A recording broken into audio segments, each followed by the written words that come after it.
Tarehe 19 Machi, Prophetess DJM alitabiri kifo cha kiongozi wa taasisi ya serikali ya Tanzania. Kaona watu wengi wamekusanyika kwenye simu wakiwa wanaangalia matukio yanayoendelea kwenye simu, wakawa wanafuatilia habari fulani zinaendelea.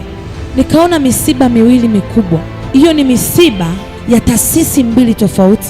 Msiba mmoja ulikuwa ni wa taasisi ya kiserikali, ni wa kiongozi, ni wa mtawala ambaye watu wengi wanamsikiliza na kumfuata.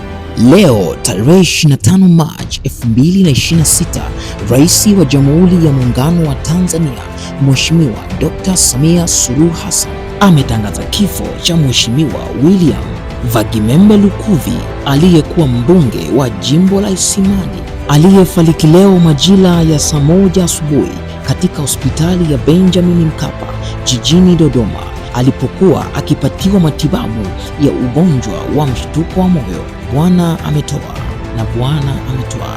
Shalom.